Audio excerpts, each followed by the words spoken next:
Falar com você, eu tenho certeza de que Deus nos dará um ensino muito especial aqui e que as portas do Senhor estejam sempre abertas para a sua palavra. Amém? Filipenses capítulo 4, então, versículo de número 1. Portanto, meus amados e muito queridos irmãos, minha alegria e coroa, estai assim firmes no Senhor, amados. Rogo a Evódia e rogo a Sintique que sintam o mesmo no Senhor. E peço-te também a ti, meu verdadeiro companheiro, que ajudes essas mulheres que trabalham comigo no Evangelho, e com Clemente, e com os outros cooperadores, cujos nomes estão escritos no livro da vida. Amém? Coloque sua mão no seu coração, repita comigo: Senhor, nesta noite, fala comigo, me ajuda a entender a tua palavra, em nome de Jesus, amém. Tome assento louvando a Jesus, porque Ele é bom e Ele é maravilhoso.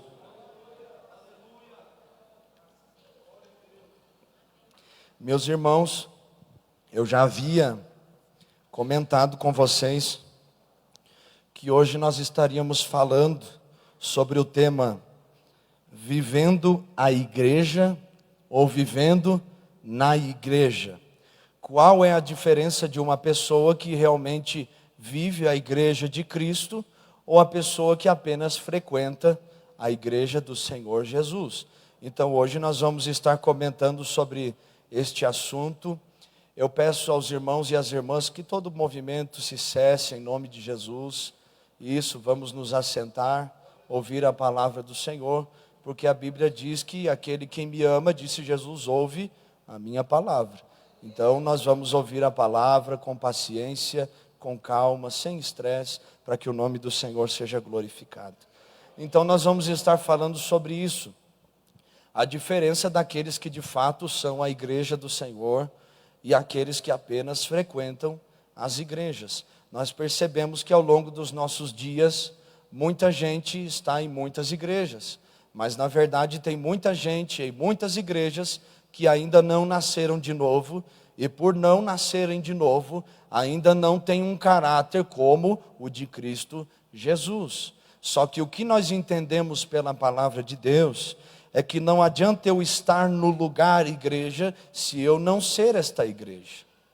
Eu devo frequentar os cultos, eu devo adorar a Deus, eu devo me alegrar por estar neste ambiente que é de adoração ao Senhor. Sim, mas não adianta eu estar aqui, eu tenho que ser esta igreja. O apóstolo Paulo disse que nós somos o templo e habitação, morada do Espírito Santo de Deus. Então nós também somos esta igreja. Nós estamos aqui para adorarmos o Senhor. E logo se eu venho à casa de Deus, mas não adoro, eu não estou cumprindo o meu papel de cristão, o mínimo, de adorá-lo, reverenciá-lo, louvá-lo, exaltá-lo, guardar a palavra no meu coração, mas quando sair nestas portas, praticar esta palavra, colocar ela em ação, para que a minha casa, o meu lar, a minha vida, a minha família sejam de acordo com a vontade e a direção do meu Jesus. Então, nós vamos estar comentando um pouco sobre este assunto.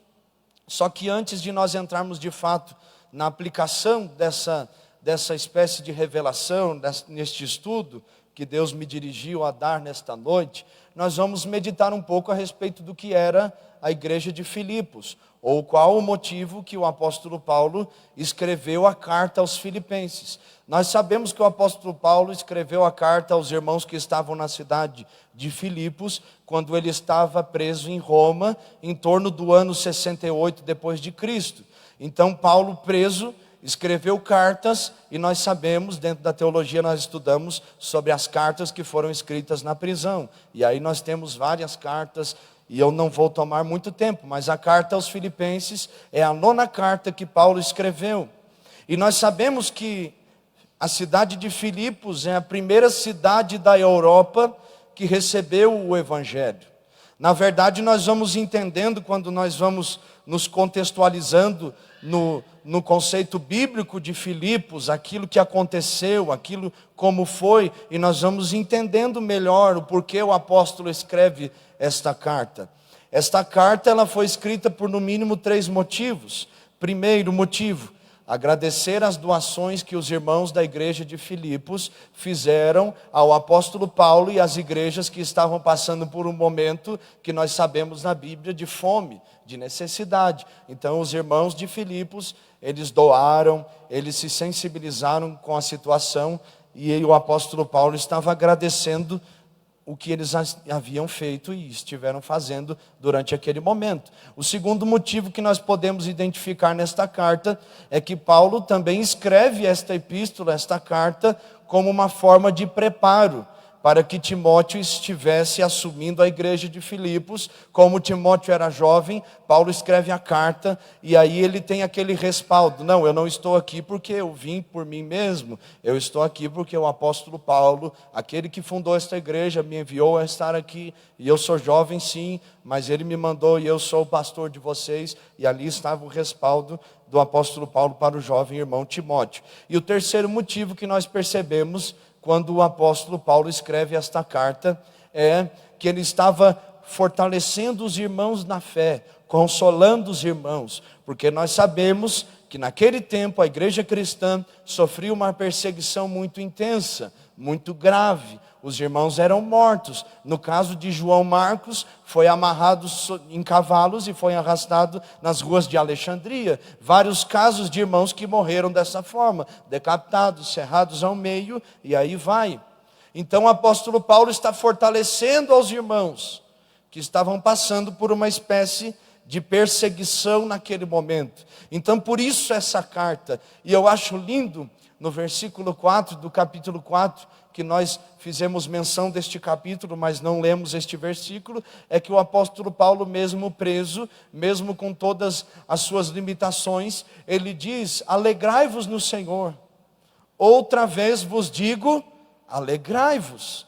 O apóstolo Paulo, mesmo com tantas dificuldades, sabendo da natureza daquela carta, que era para confortar, ele estava dizendo: você pode estar preso, você pode estar sendo perseguido, a fome pode ter assolado a terra, mas nós como cristãos, nós temos todos os motivos do mundo para que nós venhamos a nos alegrar no Senhor Jesus Cristo. Eu disse algo a alguém neste dia, ou ontem, não me lembro.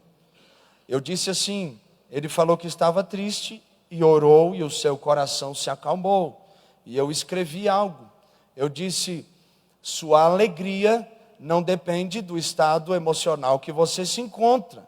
Sua alegria, ela depende de Cristo Jesus. E isso é uma verdade, porque nós vemos na vida deste homem que abriu diversas igrejas e que doutrinou o cristianismo do Novo Testamento, escrevendo boa parte do Novo Testamento, nós percebemos que a alegria dele não estava no momento em que ele vivia, mas estava no seu Cristo. Ele foi preso, açoitado, mas ele cantou.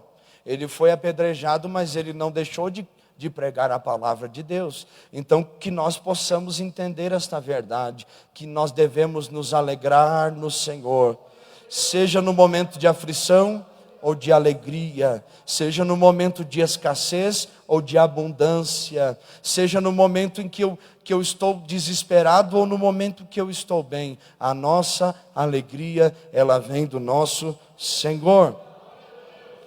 E nós vamos lendo o livro de Atos dos Apóstolos e nós vamos entendendo como se deu a abertura desta igreja.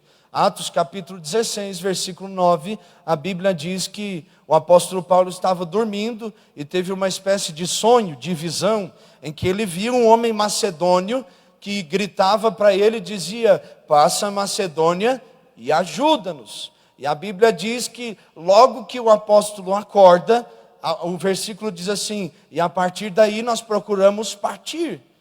Ele não esperou um tempo, Deus deu uma direção, Deus deu uma visão, Deus falou, ele já agiu, porque é isso que a visão faz conosco. Quando Deus nos dá uma visão, ela gera movimento dentro de nós, e nós vamos sempre agir de acordo com a vontade deste Deus. Então o apóstolo teve essa visão, apóstolo Paulo teve a visão de um homem, venha para a Macedônia. Ele partiu e ele chegou na cidade de Filipos. A cidade tem esse nome por quê?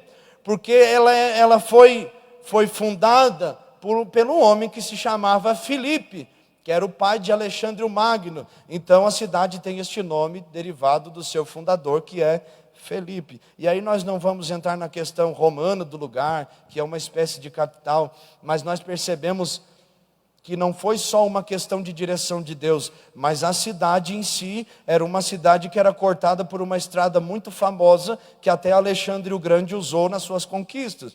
Então você percebe que Deus preparou aquele lugar, para aquele momento, para receber aquela palavra, para que o evangelho de fato fosse pregado em todo o mundo. Então o apóstolo chega naquele lugar, e a Bíblia vai nos contando a história. Eles conhecem uma moça que se chama Lídia, da cidade de Tiátira. E aí ele prega o evangelho para Lídia, apóstolo Paulo e Silas, e ela se converte ao Senhor, e eles começam a fazer cultos na casa desta irmã. Eles procuram um lugar para orar, e eu vou indo mais rápido para que nós entremos logo na palavra, amém? Amém? Você está entendendo? Eles procuram um lugar para orar. Só que enquanto Paulo e Silas estão procurando um lugar para orar, vem uma moça que trabalhava para aqueles que faziam imagens, e a Bíblia diz que essa moça ela tinha um espírito de adivinhação. Então, ela vai gritando atrás de Paulo e Silas: vocês são servos do Deus vivo, vocês são verdadeiros homens de Deus. E os dias vão passando, e ela, quando os vê, vai gritando, até que uma hora o apóstolo Paulo olha para ela e diz: em nome de Jesus, sai agora. E o demônio que estava na vida dela saiu, e ela foi liberta. Só que por ela ser liberta, ela deu prejuízos para os homens que ela trabalhava. Então esse foi o motivo de Paulo e Silas irem presos, estarem na prisão. Atos 16 tão conhecido. E aí por volta da meia-noite, após terem apanhado, após terem sido açoitados, terem os seus pés e suas mãos presas, eles começam a cantar. E a Bíblia vai falar que o alicerce começou a se mover. E a Bíblia vai contando que as correntes caíram, as portas da prisão abriram. E aí o evangelho foi pregado a todos que estavam ali. E o carcereiro foi salvo, sua casa foi salva.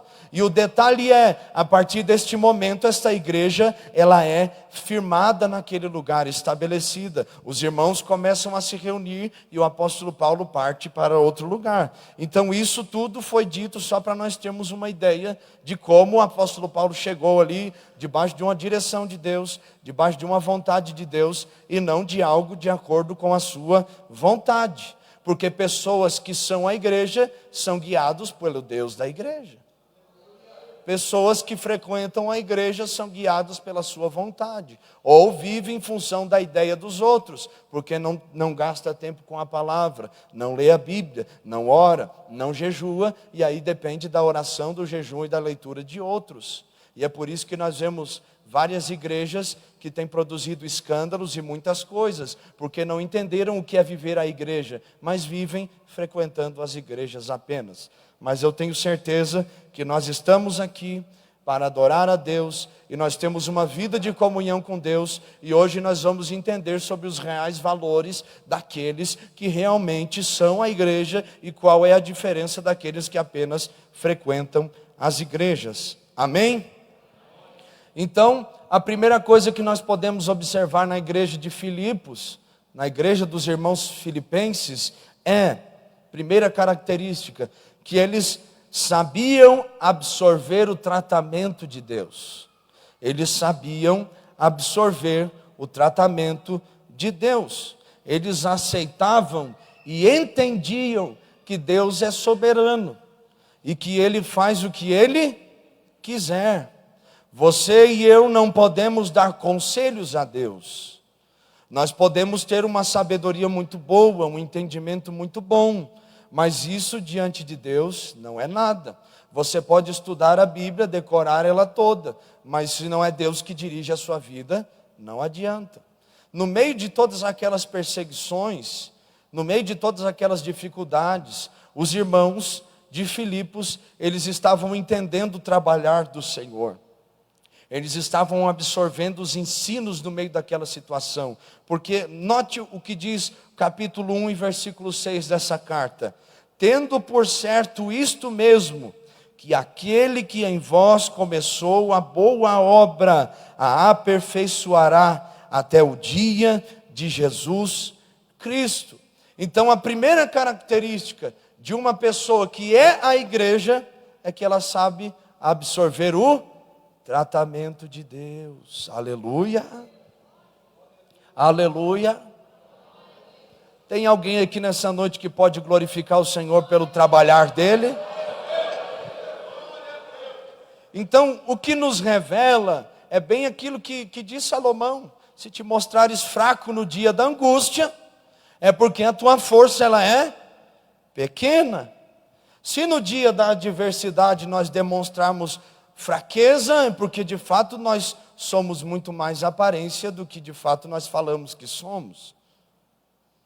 Se no dia que Deus trabalha conosco, nos momentos que Deus nos molda e permite situações vierem para as nossas vidas, nós nos acovardarmos e fugirmos, é porque de fato nós não entendemos que o vaso está na mão do oleiro. E que quem trabalha com o vaso é o oleiro. E ninguém tem mais poder de tocar no vaso a não ser aquele que o trabalha. E se Deus permite nós passarmos por dificuldades, por provações, por momentos e circunstâncias difíceis, é porque Ele sabe o que está fazendo. Então nós olhamos para esta igreja e nós não vemos uma igreja que recuou. Nós vemos uma igreja que de fato se posicionou e entendeu o que Deus estava trabalhando ali. E a questão é que nós podemos aprender uma lição muito importante da vida cristã. Que o cristão de fato, como disse o apóstolo Paulo aos Coríntios, ele não vive por vista, mas ele vive por fé. E nós devemos entender que o mar ele pode estar revolto, as ondas podem ser grandes. Eu, como morei na praia, eu acostumei vendo o mar no inverno, um vento gelado e aquele mar balançando e ondas grandes e raios e trovões. Só que a gente sabia que ia passar. E a vida cristã é isso, meu irmão e minha irmã que estão aqui nessa noite. É saber que o mar, a tempestade levantou, eu estou no barco, mas é saber que Jesus é aquele que sustenta o barco da minha vida. Jesus é aquele que me guia, que me dirige. Quando Moisés, dirigido por Deus, ordena que os 12 espias vão à terra de Canaã espiar a terra, nós percebemos que quando eles voltam, 10 deles trouxeram um relato: a terra é boa, mas tem gigante. De fato, a terra é como Deus falou, a terra da promessa, a terra que mana leite e mel. Mas nós, diante daqueles homens e das suas cidades fortificadas, nós somos como gafanhotos. E o povo começa a se amedrontar. Nós não vamos. E chora, e angustia, e esperneia. E nós vemos que Josué e Caleb não viviam por vista. Eles viviam por fé. Não. A terra é boa, a terra é de fato como Deus falou. O gigante é grande, mas Deus falou. Deus deu uma palavra. Eu creio mais na palavra de Deus do que na capacidade e na estrutura dos inimigos que estão naquela terra. E o que aconteceu? Os 10 prevaleceram? Não. Deus mudou a forma, começou a trabalhar de forma diferente. E fez com que todos os incrédulos morressem. Porque incrédulo, quando começa a ser trabalhado por Deus, ele não permanece. A não ser que ele tenha um encontro com Deus, que é um Deus vivo e que é galardoador daqueles que o buscam. E a Bíblia diz que é necessário que nós tenhamos fé, para que nós nos aproximemos deste Deus. Então, quando quando Deus começa a trabalhar, os incrédulos começam a se revelar. Eles esperneiam. Por quê? Porque Deus não precisa seguir a lógica humana. Deus não precisa seguir o meu conceito teológico. Deus não precisa seguir o meu conceito cultural de como fazer. Eu não sou conselheiro de Deus. É Ele que me guia. Nós ouvimos aqui uma palavra domingo, que Ele é o nosso maravilhoso conselheiro. Não é? Então, Deus é que dirige. O que aconteceu? Deus mudou o trabalhar. De 40 dias passou para 40 anos. E Ele fez com que todos os incrédulos morressem. Mas quem viu por vista morreu. Mas quem viu pela fé entrou na terra, comeu do melhor da terra e realmente tomou posse e viu as promessas de Deus serem cumpridas naquele lugar. Então nós somos aquele vaso de barro que o oleiro vai trabalhando, que o oleiro vai quebrando os cantos, vai tirando as lascas ao longo da caminhada, mas quando ele termina a obra, a Bíblia diz que ele coloca um tesouro excelente dentro do vaso de barro, para que nenhum homem se glorie diante de Deus, porque o vaso é de barro, mas tem um tesouro dentro dele, e o tesouro é a palavra de Deus que vive em nós. Então, quando nós entendemos o trabalhar de Deus, quando nós estamos neste trabalhar, nós não podemos viver em função das circunstâncias. Nós vivemos uma época que as pessoas têm uma mudança de humor constante. Como assim? De manhã acordou bem, mas de tarde, meu Deus, quem é essa pessoa? É a famosa bipolaridade, né? Uma doença psicossomática, e aí vai. Tem gente que não é bipolar, é tripolar, porque de manhã ela acorda bem, de tarde ela está mal, e de noite ninguém consegue descrever o estado emocional mais dela, porque ela não consegue mais conviver com ninguém. Então eu observando esse tipo de pessoa, eu entendo que são pessoas guiadas por circunstâncias. E faltou o alimento, e agora, meu Deus do céu? Agora não, calma. Desesperar vai adiantar alguma coisa? Não é Deus que está trabalhando? Então eu vou dobrar meus joelhos e vou falar com o Papai do céu. Se nós que somos maus sabemos dar boas coisas aos nossos filhos, quanto mais o nosso Pai dos céus. Acaso nós pedindo pão, Ele nos dará pedra ou escorpiões? Não. Ele sabe trabalhar conosco. Você já percebeu como você reage ao longo das circunstâncias da sua vida?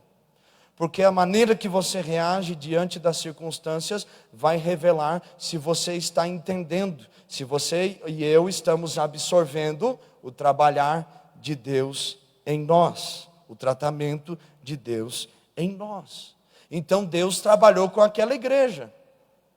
Deus trabalhou com aquela igreja e eles entenderam este tratamento.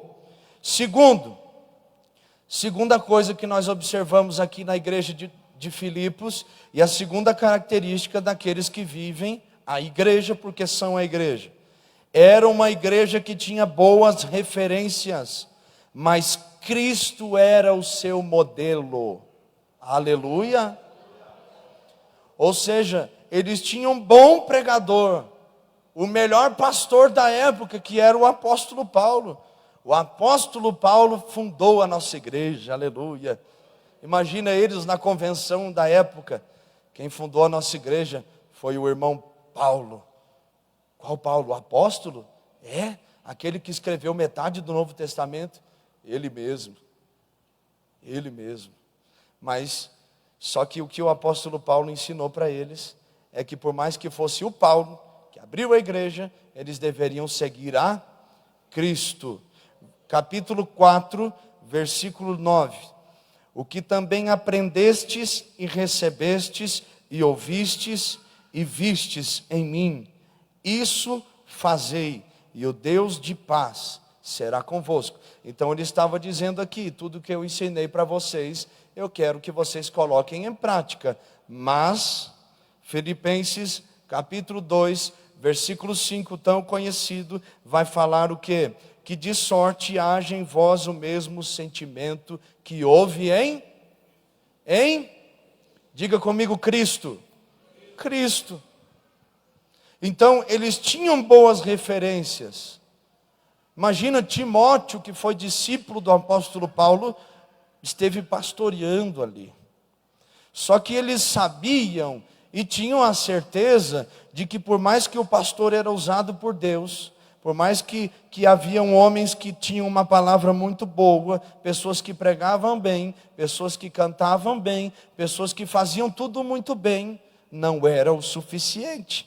Porque nós sabemos que as referências podem ser boas, mas o modelo é somente Cristo Jesus. É por isso que o apóstolo Paulo vai falar ao longo das suas cartas: sede meus imitadores, como também eu sou de Cristo. Ou seja, enquanto eu estou seguindo a Cristo, vocês podem me imitar, mas a partir do momento que eu não segui-lo, vocês não me imitem mais, mas não deixem Jesus por nada. E esse é o sentido da vida cristã.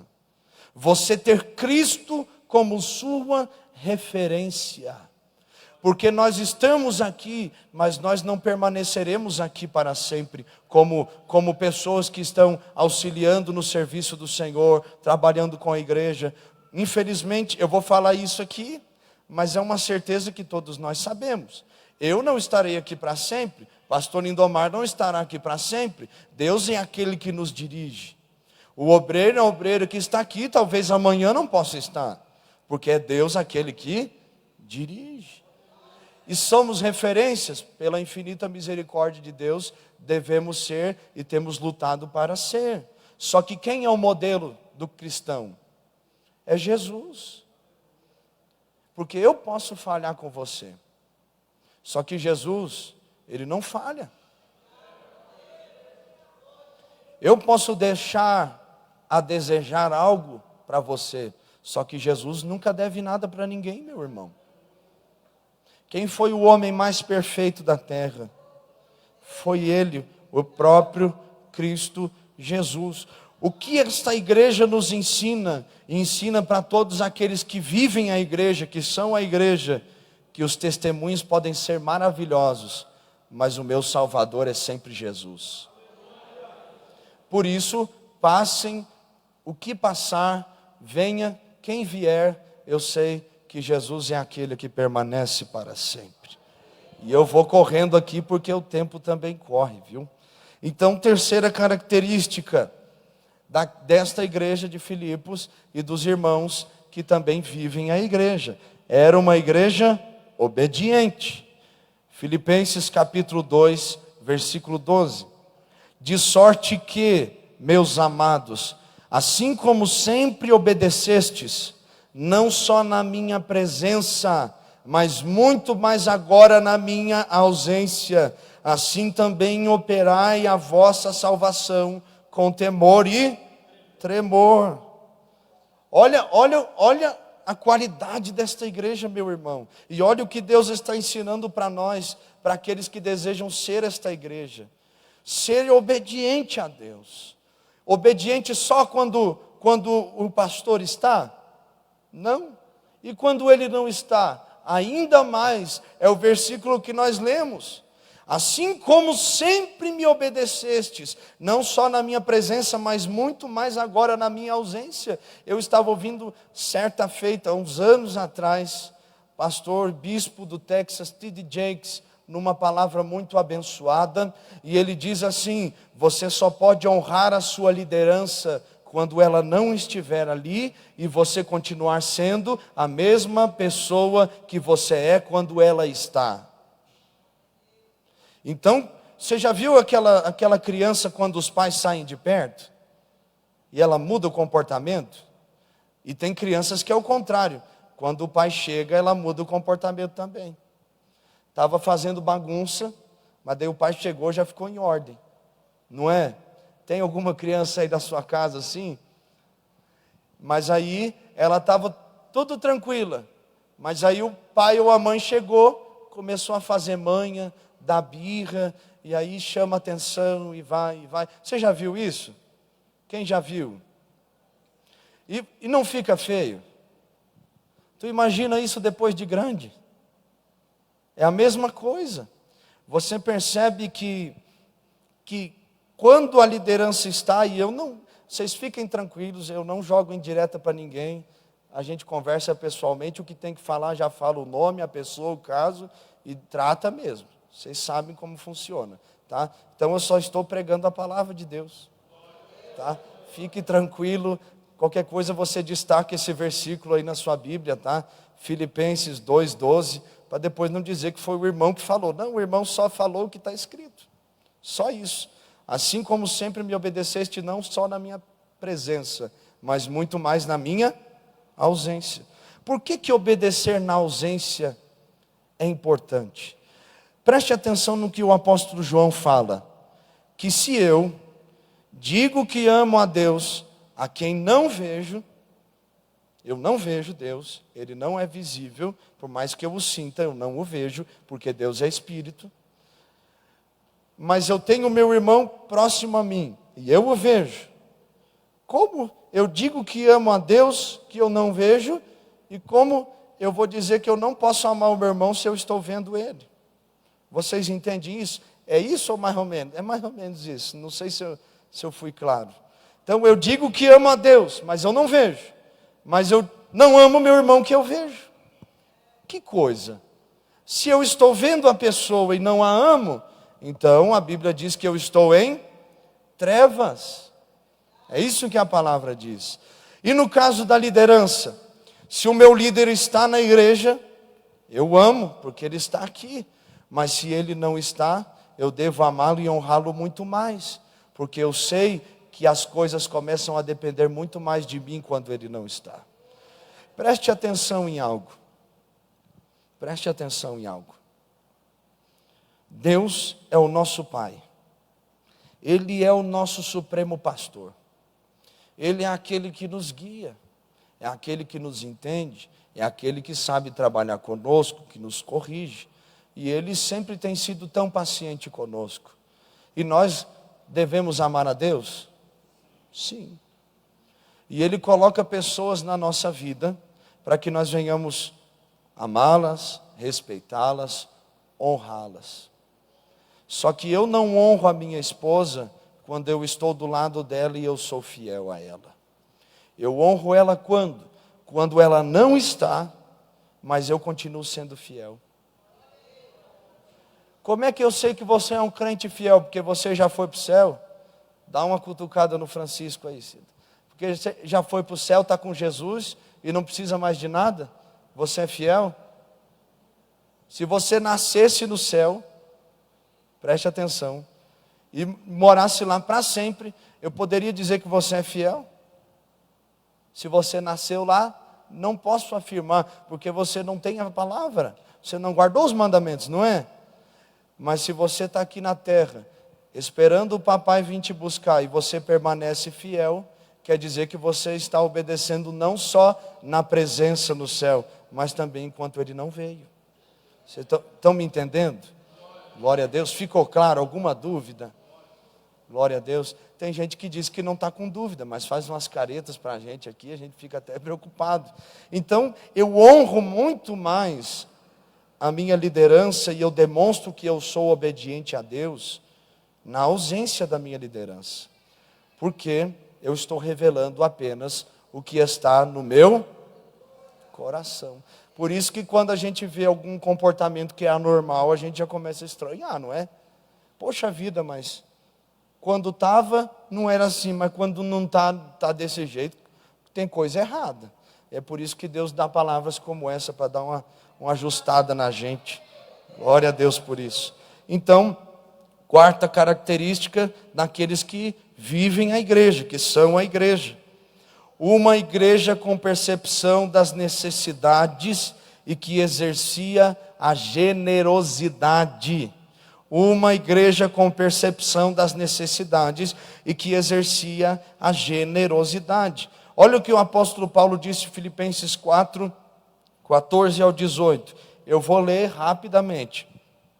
Todavia fizestes bem em tomar parte na minha aflição, e bem sabeis também, ó Filipenses, que no princípio do evangelho, quando parti da Macedônia, nenhuma igreja comunicou comigo com respeito a dar, a ofertar, a abençoar e a receber, senão somente a vós. O que o apóstolo Paulo estava dizendo? Somente vocês, de todas as igrejas, naquele momento difícil que nós passamos, foram aqueles que ofertaram, que abençoaram. Por quê? Porque esta igreja era uma igreja que estava atenta às necessidades, não só das pessoas que faziam parte do seu cotidiano, não, mas também das outras igrejas que eram as suas irmãs em Cristo. Como eu vou saber que eu sou uma pessoa que eu vivo a igreja de Cristo? Porque eu não vivo um evangelho egoísta. Eu não vivo um evangelho egocêntrico. Um evangelho que a salvação é individual, mas também o suprir das necessidades deve ser individual. Não. Nós sabemos pelo relato bíblico, Atos capítulo 2, versículo 42, que tudo eles tinham em comum. Ninguém passava necessidade na igreja de Jerusalém. Por quê? Porque eles tinham uma percepção das necessidades. Você imagine comigo, não seria mais fácil você pregar um evangelho quando você percebesse que o seu vizinho, sua vizinha, alguém que faz parte do seu dia a dia, estivesse passando uma necessidade e você estivesse mais atento a essa pessoa? Você já percebeu, você que é mãe, pai, que quando você tem pouco alimento, você não pensa em comer, você primeiro quer ver os seus filhos comendo, não é? É ou não é? Porque você ama tanto que você tem uma percepção das necessidades. Ou seja, a outra pessoa, ela é muito mais importante que eu, e eu devo priorizá-la.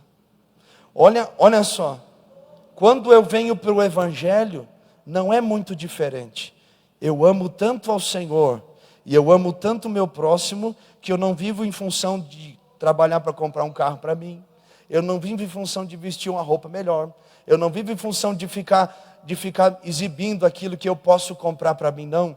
Eu prefiro às vezes deixar de comprar uma coisa tão mais cara para economizar um pouquinho para poder ajudar o irmão que está passando por uma dificuldade. Eu já presenciei alguns momentos e já ouvi alguns relatos de igrejas que um coral de adolescentes e jovens foi cantar e as meninas estavam na frente, que é o costume, por terem uma estatura menor. E aí o irmão da igreja, alguns sabem desse testemunho, que foi pregar, observou os sapatos das meninas e foi olhando, e de repente no meio daqueles sapatos tão bonitos, tinha uma irmã que estava com chinelinho havaianas, no frio. E aí ele ficou pensando, como pode pessoas com tantas condições financeiras, podendo abençoar aquela menina que estava ali, e não abençoou? Pelo menos na festa vai com uma roupinha melhor. Por quê? Porque não tinha percepção. Não tinha. Como é que está a sua percepção aí das necessidades dos irmãos? Você tem abençoado aqueles que têm necessidades? Que igreja é essa que nós somos, que a luta do irmão é do irmão, e a minha é minha, porque o céu é dele, e aí eu vou para o meu também? Espera aí, tem coisa errada. É claro que nós temos que buscar a direção de Deus, e tem momentos que o coração fecha, mas nós somos chamados para abençoar. Nós somos chamados para abraçar aqueles que ninguém quer abraçar. Nós somos chamados para ter paciência com quem ninguém quer ter paciência. Para amar quem ninguém quer amar. Meu filho não tem mais jeito, se afundou nas drogas, foi embora de casa. Não, calma aí, deixa eu orar com ele. Deixa eu conversar, deixa eu falar de uma coisinha que pode transformar a vida dele, que é a palavra de Deus. Então, eles estavam sensíveis com as necessidades dos outros irmãos. E eles também estavam dispostos a abençoar e ofertar. Porque cristianismo verdadeiro não é em função de mim, mas é em função do próximo. Aleluia! Cristianismo verdadeiro não é esperar que alguém bata na sua porta te oferecendo algo. Não. Quando você entende o evangelho, ele transforma tanto a sua forma de pensar, que é você que vai bater na porta da casa do vizinho para saber se ele precisa de alguma coisa. Aleluia! Deus está falando conosco? Eu também creio nisso. Quinta característica da igreja de Filipos e daqueles que vivem a igreja de fato. Era uma igreja sem pretensões. Filipenses 4:3. E peço-te também a ti, meu verdadeiro companheiro, que me ajudes essas mulheres que trabalharam comigo no Evangelho, e com Clemente e com os meus outros cooperadores, cujos nomes estão escritos no livro da vida. Olha o que diz Lucas 10:20. Mas não vos alegreis, porque se vos sujeitem os espíritos, alegrai-vos antes por estarem os vossos nomes escritos nos céus. Aleluia. Então era uma igreja que estava sem pretensões, não buscava recompensa aqui nessa terra, porque na verdade aqueles que vivem a igreja do Senhor, eles têm a consciência de que a recompensa do cristão, o galardão do cristão, ele não vem das pessoas, ele vem de Deus. Irmãos, eu pela misericórdia de Deus, eu fui e vou em alguns lugares ministrar a palavra, em alguns congressos de missões que eu fui quando eu era mais novo, ministrar. A maioria dos congressos de missões, no final do congresso ou lá no meio, está lá o irmão com uma lista de contribuintes. E aí ele lê o nome de um por um, porque se não falar o nome do irmão, é capaz dele não voltar no próximo culto ou ir embora no meio do culto. Por quê? Porque ele busca ser reconhecido. Mas a igreja de Filipos não buscava isso. Eles ofertaram, mas Deus é aquele que sabe de todas as coisas. Nós abençoamos, mas a bênção é para vocês. Deus dirigiu, amém, não precisa ficar, espalhando aquilo que eu tenho feito. Então, isso nos ensina muito, porque eles sabiam que o que importava era que o nome esteja escrito no livro da vida. Eu achei que eu ia ouvir mais glória a Deus. Por quê? Porque nós vivemos um entendimento tão... ia usar uma palavra difícil, mas eu vou usar uma mais fácil. Com um entendimento às vezes tão bloqueado pela nossa cultura, porque se eu fizer algo, eu espero que a pessoa... Eu vou usar um termo aqui que na minha terra é normal, mas não sei como é que é aqui, mas tenham misericórdia de mim, tá? Eu espero que a pessoa lamba os meus pés, deite no chão para que eu passe em cima, me honre diante de todos pelo que eu fiz, reconheça publicamente aquilo que eu tenho feito. Só que o cristianismo ele não é dessa forma. A Bíblia não diz que quando Jesus veio, ele não veio pela sua vontade, mas ele veio pela vontade daquele que me enviou. Ele não veio em busca de reconhecimento, ele veio só cumprir a vontade do Pai. O que importa? É cumprir a vontade do Pai. Então o reconhecimento eu deixo para quando eu voltar para o papai. Aleluia. Então pessoas que são a igreja, eles sabem, têm a consciência de que o galardão não é aqui. E eles sabem que o mais importante não é o fazer para aparecer, mas é ter o nome escrito no livro da vida. Glória a Deus. Quem pode dar um glória a Deus por isso?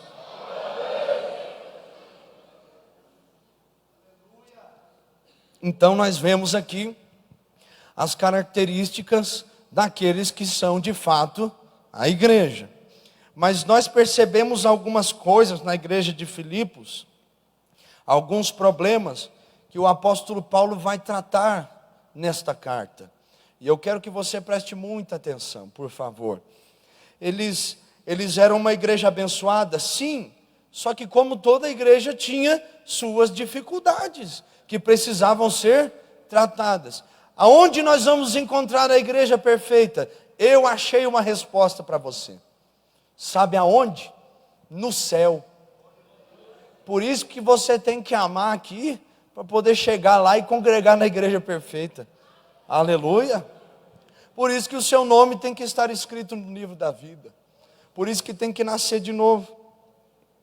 Então eles tinham alguns problemas. Quais eram eles? E nesses problemas também será revelado àqueles que apenas frequentam as igrejas, mas não são a igreja, tá? Não se assuste com o que eu vou dizer. Mas primeiro problema que esta igreja tinha, e que revela o caráter daqueles que ainda não tiveram um encontro com Cristo, mas são apenas frequentadores de igreja, faziam a obra certa, mas com as motivações erradas. Como assim? Eles faziam a coisa certa, só que o motivo era errado. E sabe qual que é o problema do motivo? Da motivação? Do sentimento? É porque o apóstolo Paulo aconselhou que haja em vós o mesmo sentimento que houve em Cristo. Eu prefiro que, a Bíblia vai falando, eu prefiro que vocês tenham a mente de Cristo, o falar de vocês. Mas se o coração está doente, as ações também serão doentes. E aqui nós vamos tratar a respeito da raiz de alguns problemas. Filipenses 1,15. Verdade é que também alguns pregam a Cristo por inveja e porfia, mas outros pregam por boa vontade. O apóstolo Paulo estava tratando de fato, não o fruto da árvore, mas a raiz dela, para que os frutos, quando nascessem bons. Ele estava falando, existe muita gente boa no meio de vocês, que faz a obra de Deus com a forma certa de fazer, e tem a motivação correta. Só que existe gente que está pregando no meio de vocês, que está ensinando no meio de vocês, mas eles não fazem isso para Cristo, eles fazem porque eles têm inveja, eles fazem porque eles têm contenda no coração. Como assim? O fruto pode parecer bonito, as folhas estão verdes, mas vai chegar um momento que aquilo que está na raiz vai começar a contaminar, e vai aparecer, a árvore vai começar a secar, e nós temos que cuidar para que este ponto não chegue. Se Deus quer tratar a raiz, a motivação, trate, deixa Ele trabalhar, para que depois não venham os frutos, e a colheita seja também prejudicial para o reino de Deus. Então, aquilo que estava movendo alguns a fazerem a obra, não era o amor a Cristo, e sim as invejas e as contendas. E eu anotei aqui uma pergunta: por que você faz a obra de Deus? Porque você e eu fizemos a obra de Deus. Será que é para o Deus da obra, ou é para mim mesmo? Será que o meu Deus é o ventre, ou o meu Deus é o Senhor Jesus? Para quem eu tenho trabalhado? Porque nós que somos cristãos de verdade, nós sabemos que não adianta servir, mas eu tenho que servir com amor, ou seja, o amor deve ser a minha motivação. Eu sirvo a Deus por quê? Por que eu cumprimento os visitantes? Por que eu abro uma porta? Por que eu arrumo os bancos? Por que eu estou na câmera? Por quê? O que me move a isso? É para agradar o líder ou para agradar aquele que é o Deus do líder? O que me move a servir a Deus? A opinião e a aprovação alheia ou o amor a Cristo? Porque Ele deu a vida dele por mim, assim também eu dou a minha vida por Ele. O que está nos nossos corações, meus irmãos? Porque a verdade é que vai chegar um momento que nós não vamos poder esconder aquilo que está dentro de nós. Tem gente que chega para mim e vai dizer, eu fiz isso. E eu disse, mas esse não é o problema. Se você tratar a raiz, você trata as ações. Se você corrigir as motivações, você vai corrigir também as ações. Tem gente que serve a Deus, mas quando vê que o outro não está servindo, se ira, se indigna, se revolta. E esse não é o motivo de nós servirmos a Deus. Tem gente que porque serve a Deus peca, porque passa a odiar os irmãos. E nós como cristãos, nós devemos ter sempre uma coisa na nossa mente: por que eu estou servindo? Por que eu estou servindo? Por que eu estou servindo? Porque vai chegar uma hora que Deus vai te dar a experiência de servir alguém e não ter nenhuma pessoa ali para te aplaudir. E não vai ter ninguém para te dizer, nossa, que palavra, hein? Que palavra, que louvor. Eu já tive a experiência de pregar em outro país, morei lá, vocês sabem disso, estava na missão. Eu preguei 1 mês e meio para 7 irmãos, 1 mês e meio, terça, quinta, sábado nós fazíamos culto em outro povoado, Orgoroso, e depois no domingo era de manhã o culto. E eu pregava essas 4 vezes, nós trabalhávamos na construção de dia. Eu era diácono, eu servia a ceia, eu orava, botava a mão na cabeça, sai demônio em nome de Jesus, ungia porque não tinha obreiro, não tinha pastor. Nós estávamos esperando o pastor que ia chegar, só que o pastor nunca veio. E eu era para ficar 1 semana, eu fui ficando, até que a igreja, nós conseguimos outra denominação mandou um pastor, e outra denominação assumiu a obra. Mas vai falar isso em alguns lugares hoje, que outra denominação assumiu a congregação. Misericórdia, não aceita porque não é da mesma convenção, e porque não é da mesma igreja. Eu vi na missão, igrejas quadrangular, Assembleia de Deus, Batista se unindo para poder sustentar um missionário. Que lindo, irmãos. Por quê? Porque eles faziam a obra com a motivação certa. Mas aí eu preguei 1 mês e meio para 7 irmãos. E a única pergunta que eu fazia para eles é, vocês me entenderam? Porque eu falava, imagina, baralhado, não sabia se era português, ou espanhol ou língua estranha. Era tudo misturado, irmão. Do jeito que vinha, e eu perguntava para os irmãos, pelo menos vocês entenderam? Pelo menos vocês entenderam? Se vocês entenderem, para mim já está maravilhoso, viu? Tá bom? Porque, né? Então, por que você faz essa obra? Para ser entendido, no sentido de entregar aquilo que Deus te deu, para que as pessoas tenham uma ação em respeito à palavra, ou para ser aplaudido pelas pessoas? Por que nós estamos aqui, ouvindo esta palavra nesta noite? Por quê? Por obrigação ou porque eu amo Jesus e a sua palavra? Então, eles faziam a obra certa, mas com as motivações erradas. Segundo problema desta igreja, que revela aqueles que apenas frequentam a igreja. Eles são inimigos da cruz de Cristo. Olha o que o apóstolo Paulo diz, Filipenses 3:18-21. Porque muitos há, dos quais muitas vezes vos disse, e agora também digo, chorando, que são inimigos da cruz de Cristo, cujo fim é a perdição, cujo Deus é o ventre, e cuja glória é para a confusão deles, que só pensam nas coisas terrenas. O problema que o apóstolo está tratando são pessoas que vivem em função da sua natureza carnal. O problema que o apóstolo Paulo está mencionando aqui, expondo em uma carta que era lida diante de toda a igreja, ou seja, os erros eram tratados em público. Ele estava tratando que existiam pessoas que estavam na igreja, mas não era pela cruz, era contra a cruz. E eu sei, e você sabe que quem é contra a cruz de Cristo, na verdade é um anticristo. Quem vive dentro de uma igreja que vive o propósito de Deus, que é espiritual, mas vive de uma maneira carnal, e nós tratamos isso de forma detalhada na semana passada, acaba se tornando uma pessoa inimiga da cruz.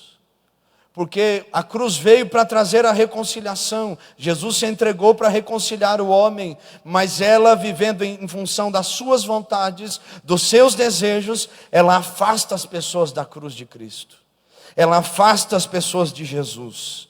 Ela tira as pessoas de perto da salvação e leva para a perdição. Você já ouviu algum relato de alguma pessoa que fez com que outra saísse da igreja? Já? E não é você essa pessoa? Porque se é você, se sou eu, nós devemos tratar isso urgentemente. Porque se eu tenho uma conduta assim, eu acabo afastando as pessoas do bem mais precioso que existe. E eu acabo me tornando inimigo de Cristo, inimigo do Evangelho, inimigo da palavra de Deus. Sabe aquele comentário que você fez dentro de uma percepção sua humana, que acabou caindo dos ouvidos de que não era para cair, e acabou gerando conflitos? E aí é onde nós temos que tratar o assunto na igreja e pedir, irmãos, pelo amor de Deus, cuidemos dos falatórios, vamos cuidar das nossas palavras, vamos vigiar. Sabe esses comentários? Este comentário pode afastar alguém da palavra de Deus e pode fazer você também réu e culpado por isso. Meus irmãos, não adianta eu estar na igreja se eu sou inimigo da cruz. Não adianta eu estar na igreja se eu não ir ao céu. Não adianta eu frequentar os cultos se eu não estou na presença de Deus.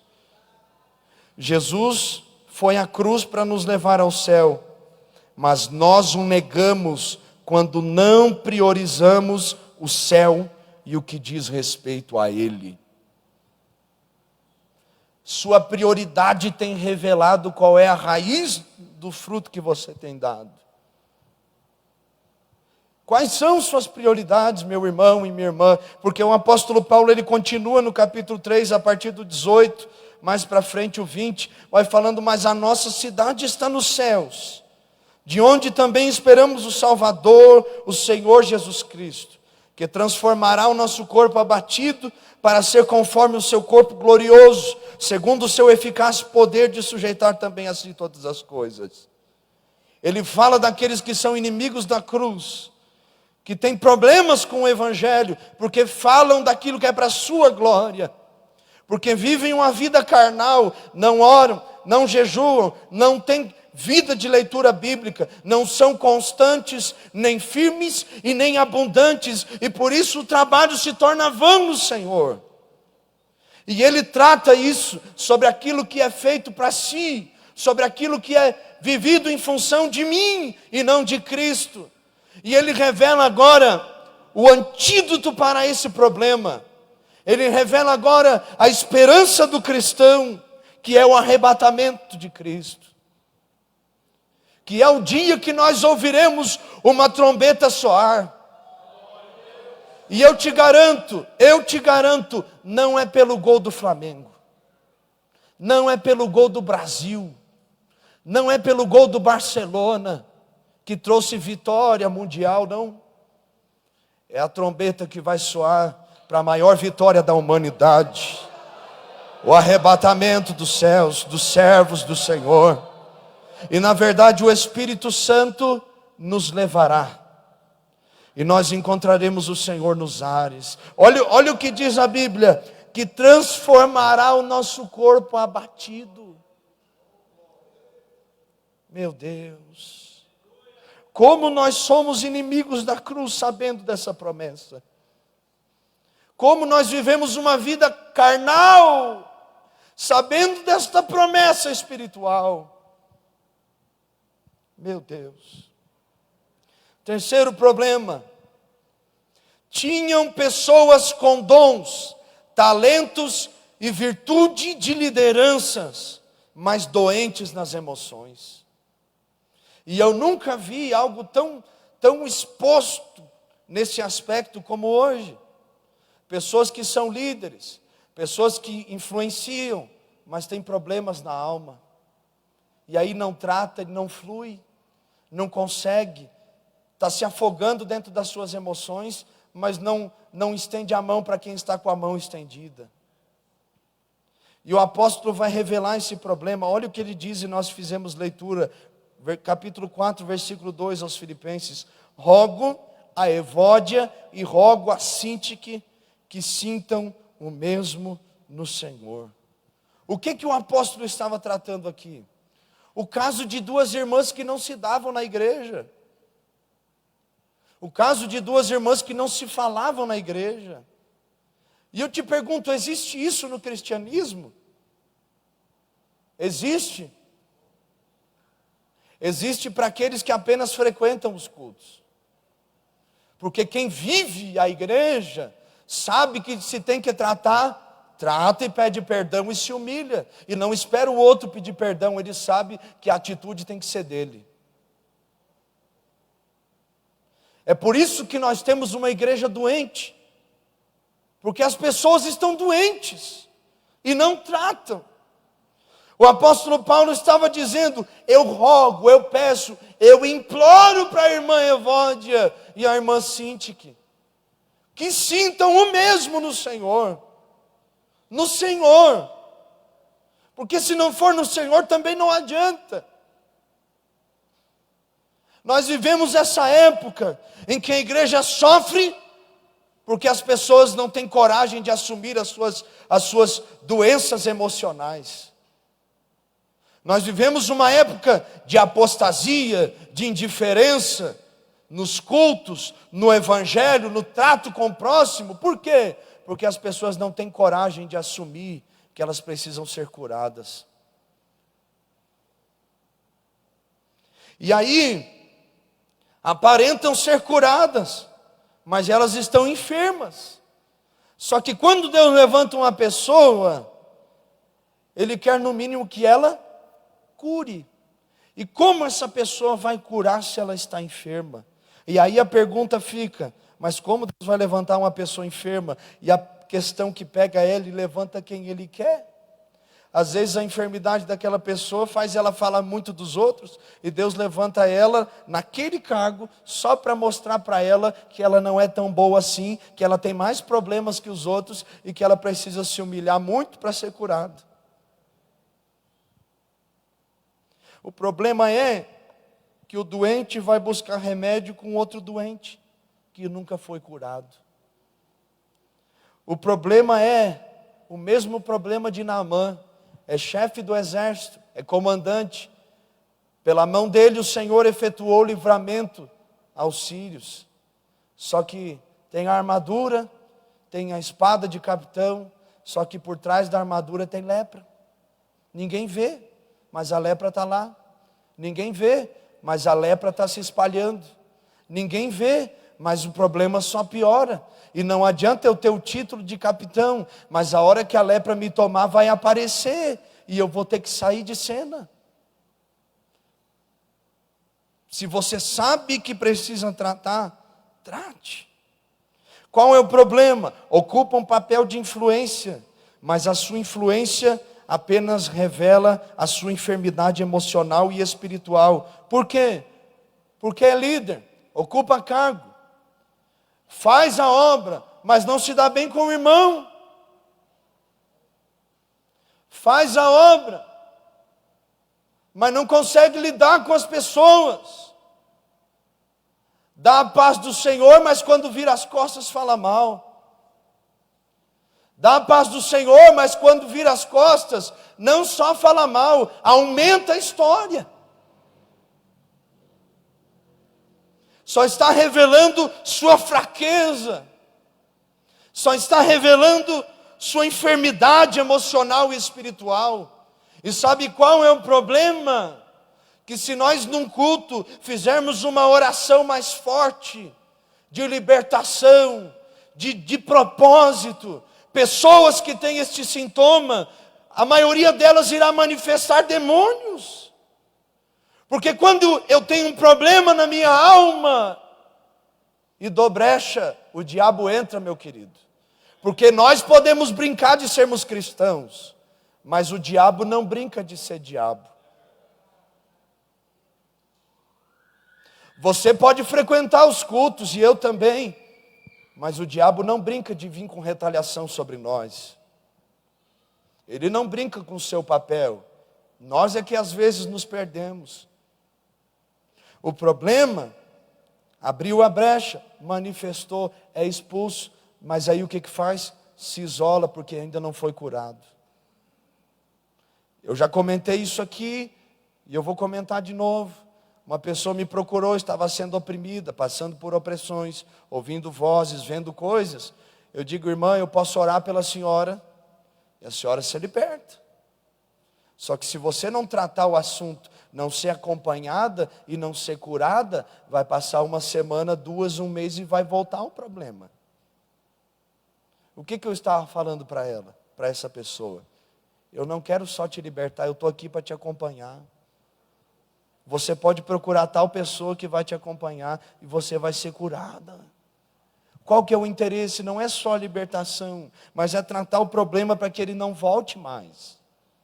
Para que haja cura, para ela curar também outras pessoas. Meu irmão, eu prefiro deixar o título, prefiro deixar o cargo me afastar.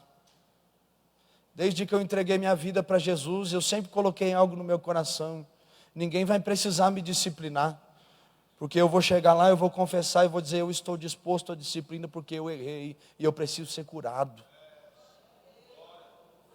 Porque a palavra me ensina que eu devo prestar contas. Por isso que eu confesso a tentação para não confessar o pecado. Por isso que a gente tenta evitar as brechas de abrir. E quando alguma coisa sai do normal da palavra, nós dobramos os joelhos e pedimos perdão a Deus, clamando sua misericórdia. Então ele trata esses problemas. Só que o apóstolo, ele não queria só revelar os problemas e falar das qualidades. Ele queria trazer uma solução à igreja. E é isso que Deus quer ministrar aos nossos corações nessa noite. Nós falamos aqui das qualidades daqueles que são a igreja, dos problemas daqueles que são apenas frequentadores, mas nós vamos falar também sobre a solução disso. Quais são as soluções? O apóstolo Paulo vai citar uma em específica. Filipenses capítulo 4, versículo 23. A graça de nosso Senhor Jesus Cristo seja com todos vós.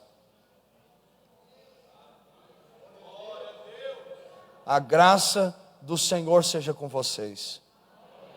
E não a graça que a gente vê pregando por aí. Uma graça barata que não vale nada. Que me dá o direito de pecar e fazer o que eu quiser. Quando nós falamos de graça, vamos abrir as nossas Bíblias então. Tito, capítulo... Deixa eu achar aqui, que eu já digo o capítulo certinho. 2:11.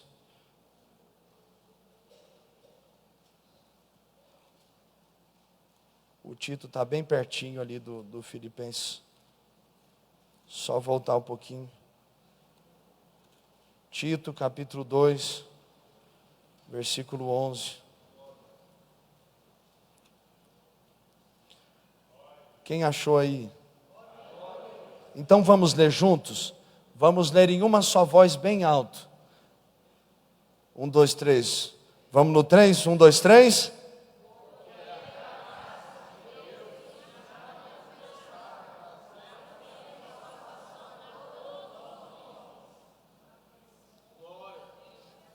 Porque a graça de Deus se há manifestado, trazendo salvação a todos os homens. E a continuação, nos ensinando a renunciar às paixões infames. Então, olha a ação da graça de Deus na minha vida. Ela traz a salvação. E a evidência disso é que eu renuncio às paixões infames, o desejo da minha carne. Então tem renúncia aí, não tem? Então tem. Por que o apóstolo Paulo estava falando sobre a graça? Porque a graça é onde revela o amor de Deus. A ação deste favor imerecido, que se entregou na cruz por nós, que ressuscitou por amor de nós, e que nos libertou, que nos curou, nos sarou, e deseja nos libertar, curar e sarar. Só que quando esta graça, ela se manifesta na minha vida, e aqui onde nós entramos com a solução, ela vai manifestar 3 características na minha vida. Primeiro, me capacita a perdoar. Quando eu entendo o Evangelho, a graça de Deus, eu sou perdoador. O irmão errou, mas eu perdoo. Falhou, eu perdoo. Até quantas vezes? Até Jesus voltar, meu irmão. Não tem um número exato. Era isso que Jesus estava dizendo nos 70 vezes 7. Não importa quantas vezes. O que importa é que você tem que perdoar até que Ele venha. E a verdade é que se nós não perdoamos, Ele também não nos perdoa. Esse é o requisito do perdão de Deus. Como é que está esse coração aí? Tem raiz de amargura? Está magoado com alguém? Como é que está aí essa graça agindo neste coração? Como é que está a palavra de Deus? Ela está entrando ou a sua emoção está bloqueando a palavra de Deus porque você sabe que tem que mudar e não muda? Porque você sabe e eu sei que tem que perdoar e não perdoa. Como é que está aí? Porque se eu não abrir o meu coração e eu não entender isso, eu vou continuar enfermo, falando de cura. Eu vou continuar preso, falando de liberdade. Eu vou continuar do jeitinho que está, porque está bom, está confortável, mas está doente, vai morrer. A enfermidade mata, e se ela for espiritual, ela condena. E se não perdoar, não é perdoado. Por que não perdoa? Porque não se sentiu perdoado por Deus. Mas eu tenho certeza que se abrir o coração, tirar a mágoa, as razões, os aparentes direitos que tem, abrir a alma para Cristo, perdoar aqueles que te ofenderam, Deus vai te perdoar e você vai sentir o que é o perdão de Deus. Segunda coisa, me capacita a suportar. Suportar o que, irmão Marcelo? Suportar uns aos outros, meu irmão. Quando você entendeu que precisa ser curado, abrir o coração, você perdoa. Só que as pessoas, nós somos pessoas, meu querido. E nós vamos falhar. Me diz uma coisa. Você separou do seu marido, irmã, esposa que está aqui, porque ele é enjoado? Não. Está aqui a nega que me suporta todo dia. Mas por que suporta? Porque ama. Por que não suporta? Porque não ama. Por que não consegue suportar os irmãos? Porque não ama a Deus. Porque se amasse a Deus, amava os irmãos e suportava tudo. Olha o conselho bíblico. Colossenses 3,13. Suportem-se uns aos outros e perdoem as queixas que tiverem uns contra os outros. Perdoem como o Senhor lhes perdoou. Jesus te cobrou alguma coisa para te perdoar, meu querido? Me diga, qual foi o preço? O preço foi a sua decisão. Mas além disso, quanto você pagou para ser perdoado? Nada. Então por que você está exigindo dos outros aquilo que não foi exigido de você? Por que você está exigindo um preço que você não pagou? E não pode pagar. Por acaso nós somos melhores do que Jesus? Que se entregou na cruz por nós? Não somos. Hebreus 10, 24. E consideremos uns aos outros para nos incentivarmos ao amor e às boas obras. Não deixemos de nos reunirmos como igreja, segundo o costume de alguns, mas procuremos encorajar-nos uns aos outros, ainda mais quando vocês veem que se aproxima o dia. Olha o que o escritor aos Hebreus está falando. Consideremos uns aos outros. Como é que está essa consideração se você não suporta? Nem olhar por mão.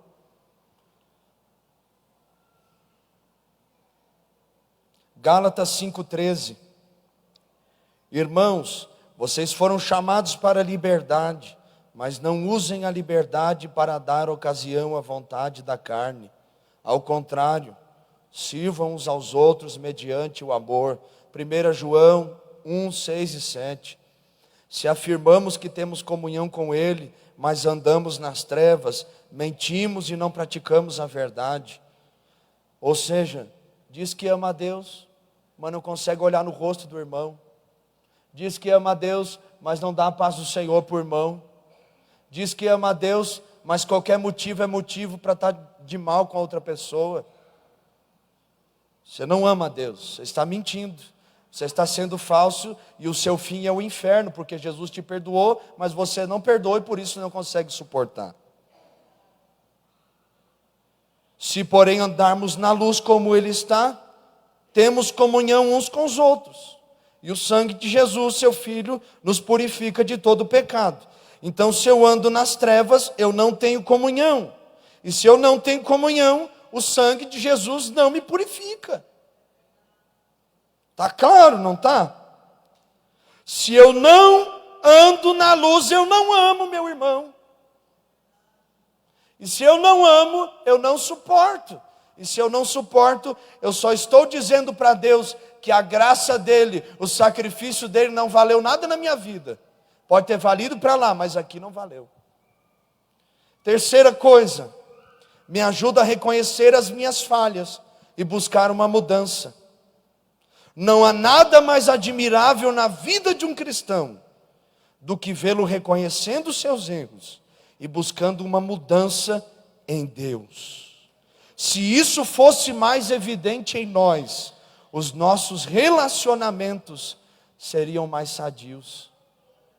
Não existiria divórcio, porque toda vez que o marido errasse com a esposa, ele ia reconhecer e ele ia buscar o quê? Mudança, porque ele entendeu a graça de Deus. Os filhos teriam bons relacionamentos com seus pais. Por quê? Porque ele entendeu a graça de Deus, e ele sabe o que a palavra diz, que os pais não devem provocar ira aos filhos, mas os filhos devem honrar os seus pais. Meus irmãos, se nós reconhecêssemos mais nossas falhas e buscássemos mudanças, nós iríamos parar de culparmos os outros por aquilo que é covardia nossa. Sabe o que evidencia o cristianismo verdadeiro? Não o que os outros têm pregado por aí, mas aquilo que a Bíblia diz. Não o que os contadores de história contam, mas o que a Bíblia diz. Sabe o que evidencia? É você errar e você cumprir isso aqui, Tiago 5,16. Confessai as vossas culpas e orai uns pelos outros, para que vocês sejam curados. Meu Deus. Provérbios 28:13, o que encobre as suas transgressões nunca prosperará, mas o que as confessa e deixa alcançará a misericórdia. Romanos 10:10, visto que com o coração se crê para a justiça, mas eu não preciso falar, Marcelo. Então tá, com a boca se faz confissão para a salvação. Precisa falar. Tem que aceitar Jesus para ser salvo, e para ser curado tem que confessar. Salmos 32:3, olha o que Davi falou quando pecou. Enquanto eu me calei, envelheceram os meus ossos, pelo meu bramido em todo dia. Senti o osso doendo. Tinha problema de saúde porque não confessou. Tem gente que não está doente, está com pecado escondido, e aí manifesta alguma coisinha, acha que é enfermidade, vai no médico, não tem nada, porque é espiritual, meu querido. Não trata, não cura. A hora que tu confessar, vai parar de sentir dores. Faz uma experiência. Chega para o seu pastor e confessa para ele o seu pecado. E você vai ver o que a graça de Deus pode fazer com aquele que confessa e deixa. Atos 3:19. Arrependei-vos, pois, e convertei-vos, para que sejam apagados os vossos pecados, e venham assim os tempos de refrigério pela presença do Senhor. Aleluia! Então eu quero ser curado. Então eu entendo a graça de Deus. E quando eu entendo essa graça, eu perdoo, porque a graça me capacita. Quando eu entendo a graça, eu suporto, porque a graça me ajuda a suportar. Quando eu entendo a graça, eu busco mudanças. Eu reconheço as minhas falhas e eu busco mudar. Porque Deus não nos chamou para viver uma vida acomodada, uma vida miserável, um cristianismo raso, cheio de mimimi, que qualquer coisinha faz a gente se afastar de Jesus e abandonar Ele. Tem um caso aí de uma pessoa: se você não me abraçar, eu vou ficar triste. A partir de agora, estou fazendo 1 ano de jejum de te abraçar, meu irmão. Falei para ele, porque você não tem que depender de mim, você tem que depender de Jesus. Se Jesus não suprir as suas carências, não vai ser eu não, meu querido. Tem gente que vem para a igreja para buscar suprir carência. Porque lá na rua a família não aguenta mais, aí vem na igreja o irmão abraça. Meu querido, minha irmã, meu irmão, nós que estamos aqui, quem nós somos? Nós somos a igreja ou apenas nós frequentamos? Eu tenho certeza que Deus falou conosco. Talvez não foi do jeitinho que a gente queria que fosse, mas foi a palavra que foi ministrada. Tá? Nós estivemos aí ouvindo uma palavra 1h25 mais ou menos. Que nós possamos colocá-la em prática em nome de Jesus. Fique de pé para nós orarmos, por favor. Eu quero orar com as pessoas que só as pessoas que Deus falou e querem ser curadas. E você não precisa vir aqui à frente. Você vai colocar sua mão no seu coração. E nós vamos orar, clamando a misericórdia do Senhor sobre nós. Clamando esta graça que me ensina o que é perdão, o que é suportar, que me ensina o que é buscar mudança, reconhecendo minhas falhas. Vamos orar? Seja sincero com Deus. Senhor, nós estamos aqui nessa noite e todos nós ouvimos a Tua palavra. Todos nós somos conhecedores daquilo que o Senhor tem exigido de nós, através deste ensino, sobre vivendo a igreja ou vivendo na igreja. Nós reconhecemos, Senhor, que nós precisamos de muito mais do Senhor. Nós, como Tua igreja, reconhecemos que nós precisamos muito mais de Ti. Na nossa vida, no nosso ser, na nossa casa e nas nossas famílias. Senhor, tem misericórdia de nós. Perdoa os nossos pecados. Perdoa as nossas falhas. Perdoa as vezes que o Senhor exigiu de nós atitudes em relação à Tua vontade e nós não agimos. Perdoa as vezes que nós não perdoamos, que nós não suportamos. Nos perdoa como igreja, Senhor. Perdoa aquilo que nós falamos que não Te agrada. Perdoa aquilo que nós pensamos que não Te agrada. Perdoa aquilo que nós olhamos que o Senhor viu e não se agradou. Perdoa aquilo que nós sentimos que não Te agradou, Senhor. Perdoa os nossos pecados, meu Deus. Nós queremos ser uma igreja verdadeira. Nós queremos ser uma igreja fiel. Nós queremos ser os remanescentes que não vão se deixar levar por fofocas, por conversas, por coisas que não Te agradam. Nós sabemos a Tua palavra, Senhor, nós sabemos o que Te agrada. Nos ajude a viver essa palavra. Nos ajude a Te amar com todo o coração e a Te buscar com o espírito voluntário. Nos ensine a amarmos uns aos outros, perdoarmos uns aos outros, suportarmos uns aos outros. Nos ajuda, Senhor, a olharmos para dentro de nós, reconhecermos aquilo que precisamos e buscarmos uma mudança no Senhor. Senhor, eu preciso de Ti. Sem o Senhor eu não sou nada. Senhor, estende Tuas mãos e tem misericórdia de nós. Em nome de Jesus. Em nome de Jesus. Quem crê e concorda com esta oração e esta palavra, diga amém. Amém.